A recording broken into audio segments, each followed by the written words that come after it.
This is the Farm Monitor. For over 50 years, your source for agribusiness news and features from around the Southeast and across the country, focusing on one of the nation's top industries, agriculture.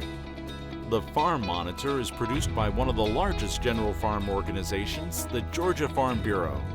Now here are your hosts, Ray DeLessio and Kenny Bergamy. Hi, and welcome to the show. No Ray in the studio this week. However, he'll be along shortly with not one, but two feature stories for your viewing pleasure. More on those in just a few minutes, but first, let's see what we have in store for you today. Slowly but surely, this Georgia citrus grower is starting to see the fruits of their labor. And if you're thinking about becoming a citrus grower, then you're going to like what they have to say. Also in the program, you'd never know there's a pandemic by the amount of Christmas trees that are selling. The most ever, says this one Henry County producer. However, trees aren't the only thing customers are showing up for. Plus, whether it's been face-to-face or virtually, this Cherokee County teacher has gone above and beyond to share the gift of ag with her students. And for that, she's been awarded a very special honor. These stories and more start right now on the Farm Monitor. While the ongoing pandemic has changed many aspects of everyday life, searching for the perfect Christmas tree is not one of them, as sales this year have reached an all-time high. Damon Jones traveled to Yule Forest in Stockbridge, where trees are flying out of the field. It represents a return to a bit of normalcy in this trying year, families strolling along rows of Christmas trees looking for just the right one. And for more than 40 years, many have found it right here at Yule Forest, where the options seem to be almost limitless. Well, we raise quite a few different kinds of trees. Our most popular trees are the Virginia pine and Leland cypress, but we also raise green giants, we raise Buckeye cedars, and we raise Carolina sapphire and blue ice. We have different colors of trees.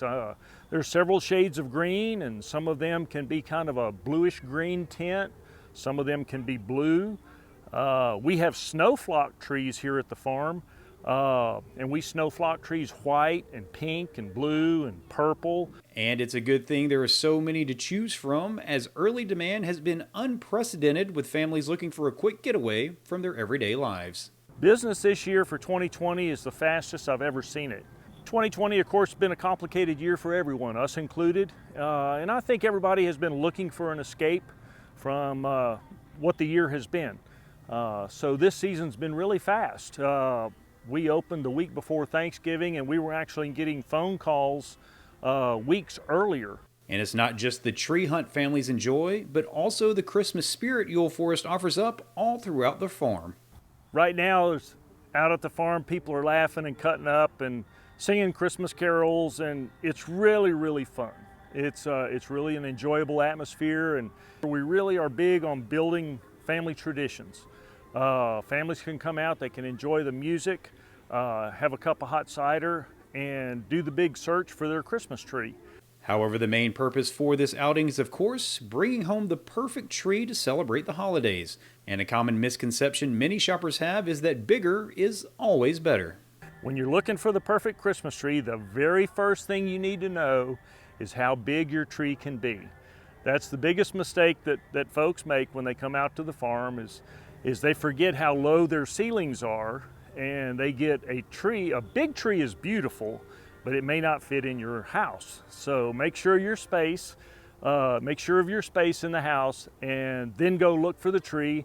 While more than 80% of trees being decorated this year will be of the artificial variety, they don't offer the fresh aroma or environmental benefits that a real one can. When we cut a tree down in Georgia, we plant at least 5 more. That ensures us of having a good tree population and clean oxygen. And you have to remember that your tree can be recycled. A real tree can be recycled, and an artificial tree might be in the landfill for the rest of our lives. Reporting from Henry County, I'm Damon Jones for the Farm Monitor. Meantime, here in Georgia, we're known mostly for commodities like cotton, peanuts, and peaches, but over time, citrus has really become popular, and some operations have had a great deal of success with it. John Holcomb profiles one such operation in Thomas County. In the last few years, the citrus industry has really taken off here in Georgia due to our great climate for growing citrus and due to the crop's potential here in the state. Lindy Savelle is one of those producers that saw the crop's potential 4 years ago and started a citrus grove called Joe Nina Farm in Thomas County. When I retired from my previous career, my husband and I knew we'd be moving back to these 2 small farms that we have in South Georgia, and we wanted to do something with them. We wanted to kind of bring them back to life. They'd been sitting here idle for several years, so we researched. We went to different conferences, everything from blueberries, olives, strawberries, pecans, and we just kind of landed on citrus and felt like that was a good fit for our small farm and what we wanted to do with it. We wanted to bring it back to life, our farms, and use the commodity that we were growing to do a give back for our state. One thing they found out, though, is that growing citrus is not a walk in the park. In fact, it's a lot of work. 1 acre of citrus is like 100 acres of a row crop. It's a lot of work. It's a lot of manual work. Citrus you have to harvest by hand. In the initial years when the trees are small, there's a lot of hands-on maintenance to them as well. And of course you have to freeze protect citrus here in Georgia because we do have freezing temperatures occasionally. So you've got to be prepared to do some of that hands-on work that you might not do with other traditional row crops. And just like every other commodity, growing citrus doesn't come without some challenges. Some of the challenges right away are having access to good quality trees, but Georgia has about 5 nurseries now that are producing trees in the state for our growers. So that's the first thing. And then of course, 70% of Florida's market's been devastated by citrus greening. So we are very hopeful that in Georgia in our commercial groves that we don't get citrus greening, and if we do, that there will be a cure or at least something we can do to prevent the devastation that Florida and other states have experienced. Just like most fruit-producing trees, it can take a few years to produce a good quality crop. The Savells have found that out this year, with their crop being more than double what it was last year. So one of the things that we've seen is a huge change in our trees and in our fruit between years 3 and years 4. So last year we said, well, the trees look healthy enough. We can perhaps go to production, and we did. Produce about 40 pounds of fruit per tree. This year, oh boy, I mean, we've gotten 100+ pounds of fruit per tree. Most of it is really good. And people told us, it would take to about that 4th year for trees and the fruit to be ready for production in Satsumas. And that's been proven to us this year. Reporting in Thomas County for the Farm Monitor, I'm John Holcomb. After the break, despite the obstacles of a pandemic, this Cherokee County teacher is inspiring her students through agriculture, the unique ways in which they're using it both in and out of the classroom when the Farm Monitor continues.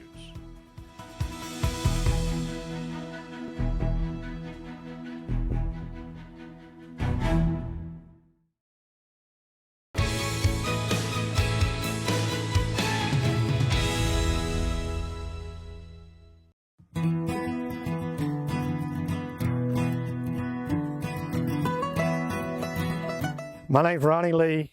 I'm in Brownwood, Georgia, Terrell County. We have a diversified farming and ginning operation. We row crop mainly, and that's cotton, peanuts, and corn. We do have a cattle herd, mama cow herd. We grow pecans, and then we have the ginning operation and the warehousing operation, and also into the trucking operation, where we mainly haul ag products. I grew up in agriculture right here. I've moved about 2 miles in my life. My father was a farmer way back, and then in the grain business, and had a fairly large grain business. And I grew up in it. Then my father-in-law in the peanut business, McCleskey Mills. I went to work with him, worked there for many years, and learned the shelling industry and the peanut industry, and then I started farming some early in the 90s, and in 95 we decided to diversify back into cotton along with the peanuts, and built a cotton gin, and my farming operation has grown. My 3 sons Went to college, graduated, came back, eventually came to work, and all three worked with me here in different parts of our operation. I'm Neil Lee. I farm with my two brothers and my dad here in Terrell County. I got started in agriculture, I guess, being as a little kid. My dad was farming kind of relatively small at the time when I was a little kid, but has grown, and I just always loved being outdoors, and over the years we've seen to grow, so that's what I did, and I enjoy it. You know, as a farmer, you face challenges every day. You know, go back to 2018, we had probably the best crop I ever have seen, and then Michael came through, and then this year, you know, I think we have a good crop, but then last week we got 6 inches of rain by the time we're ready to dig peanuts and spray cotton, and it has cost us some yield. It just seems like there's challenging every day, whether it's the weather or disease, but you know, we're used to them. I just love being a farmer because I love being outdoors. I love planting the seed and watching it grow, and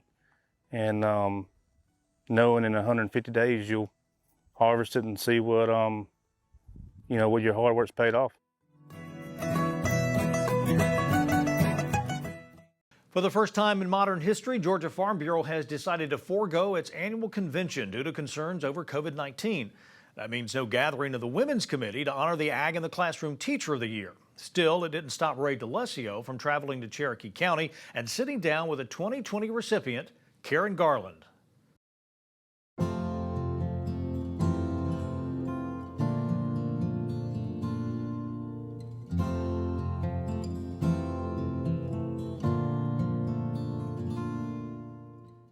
It's a cold, blustery day at Clark Creek Elementary, and Karen Garland is braving the frigid temperatures to do what she loves the most: educating.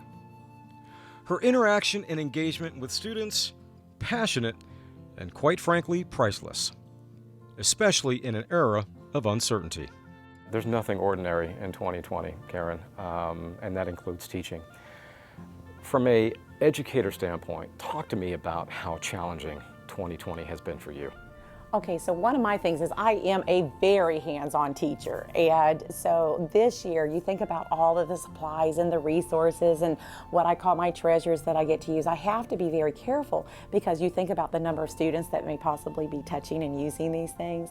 So I feel like also we're trying to keep that social distance amongst our students. So the team projects that we would do, you know, are the collaborative toward activities that they would do. I've had to limit those as well. So having to rethink my lesson plans, that hands-on part of it, the collaboration that may possibly be going on with students, trying to keep that distance, but trying to keep them safe as well, has completely changed this year. When I think of a teacher like Karen being at our school and the peace of mind that I have for what she's doing in her classroom or in the garden or in the tree line, outside, wherever it is, I have 100% confidence that she's doing everything that she has with her full heart. She's going to allow an experience to take place that students would never have the opportunity to do. It really gives me the freedom and the flexibility to extend to her to say, you know your curriculum, you know the standards, you know what our kids need, you know the experience that they're looking for, and she can provide it. According to Karen, awards and honors related to teaching have never been a source of motivation. Nonetheless, the list of awards Karen has received is quite impressive. They include Georgia Science Teacher of the Year and Georgia Department of Natural Resources Conservation Teacher of the Year, just to name a few. Looking at your resume, you have won so many awards. But yet, when you were named Teacher of the Year, this was seemed really extra special to you. Why was this one so much Oh more my special? gosh, that is funny because that always makes me want to cry. Okay, by the way, I cry when I'm happy, mad, sad, glad. But anyway, the reason for that, because within this school here, I work with some amazing, amazing teachers, and they really keep me on my toes, and they keep me, you know, the expectation is up here, not just for our students, but also for our teachers as well. And so for them to sit there, and first off, just to be nominated unto itself is an honor, you know, for me.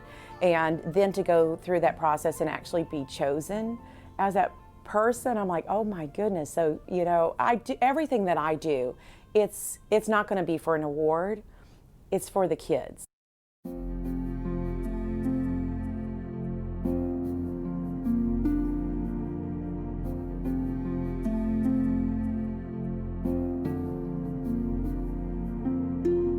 I can tell you that Karen Garland has taught me more about agriculture than I could have ever experienced. In fact, every time I see her classroom, first of all, I don't know what I'm going to experience when I go into her room, if there's something growing, if there's something alive, if there's something not alive. It's an experience for us all to be around Karen Garland. So I will tell you, when I do an observation, whether it's informal, a pop-in, or a formal observation, I walk away knowing something that I did not know before. Sometimes I'll have students that struggle indoors, but I get them outside and all of a sudden they're the star student. They're the ones out there measuring things. They're the ones that are leading, you know, the activity that are there, because outdoors does something amazing with them. But to plant and to see firsthand how we put that seed, like today with the bulbs, just to be able to see, I would love for you to come back in the springtime and then watch their faces as they get to see their bulbs coming up out of the ground and then hopefully flowering as well. But if they don't, because we know that on occasion things don't work the way that we do. So, you know, having them to learn that that failure is a part of it as well. So we don't always have those successes. We have those failures. Let's work through those problems together. So I have found that using the garden is good on so many levels, not just the academic part of things, but also that social part of things.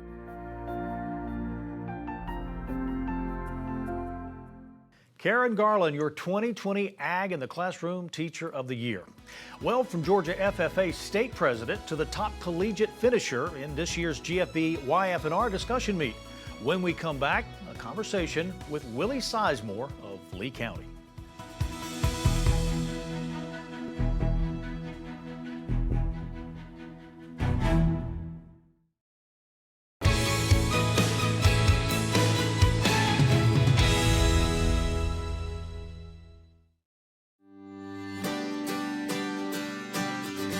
For generations, U.S. registered Holsteins have been the gold standard around the world. It is a position that was well earned by dedicated breeders, those who are always striving to make each calf crop an improvement on the last. Following the tremendous genetic progress over the years, we now look to the next horizon.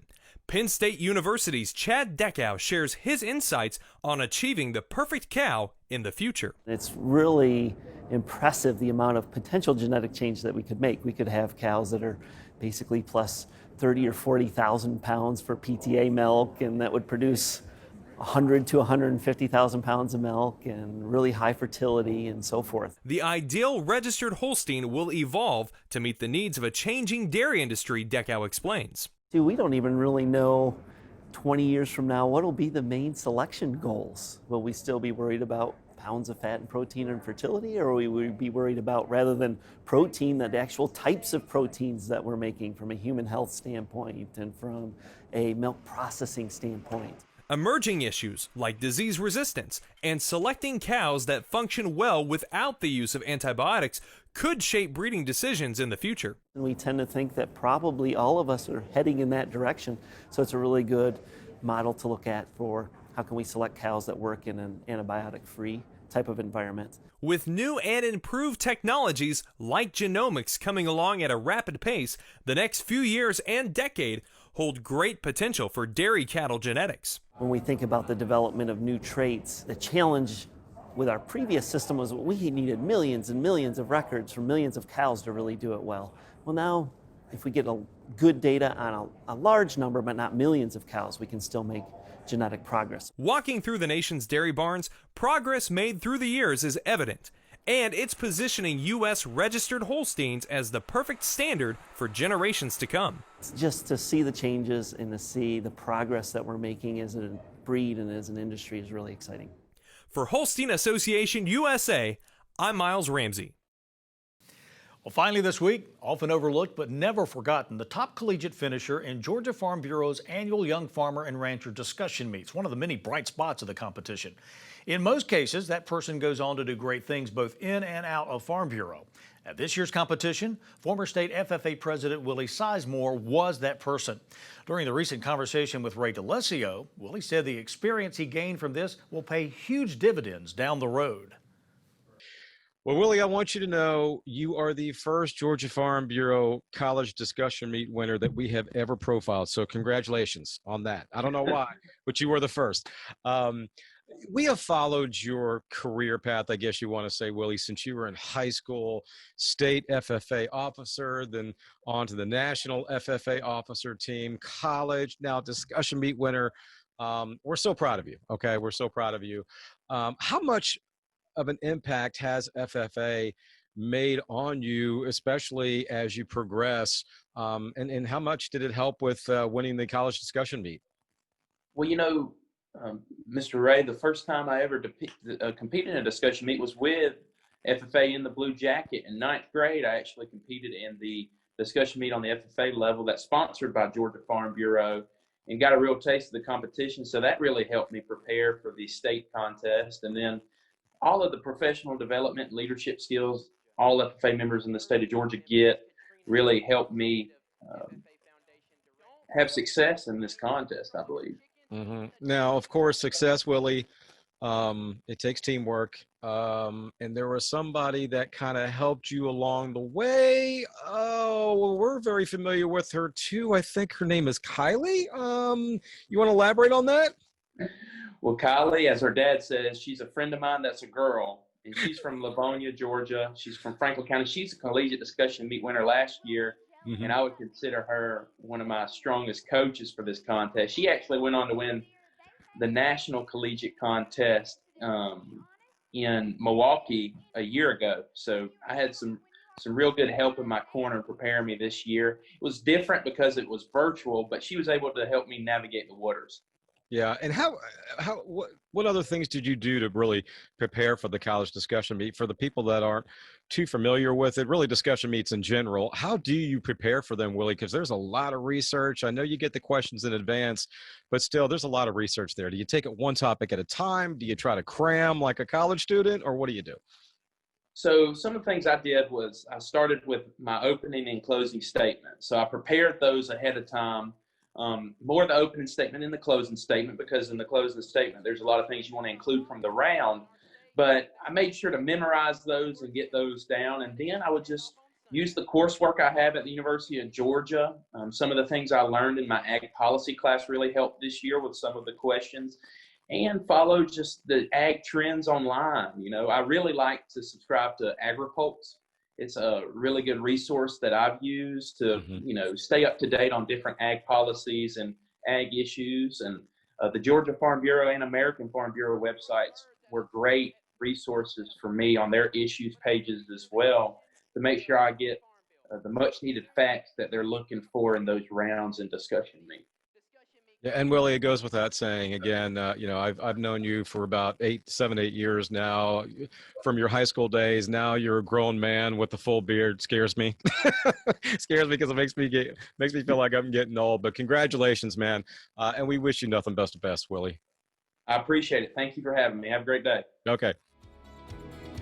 Willie and Ray, thanks so much. The music, of course, our cue. But before we send you on your way, a friendly reminder that for all the latest ag news regarding food, great recipes, and what's happening throughout the state on Georgia farms, be sure you check out all of our social media platforms, including our website, farm-monitor.com.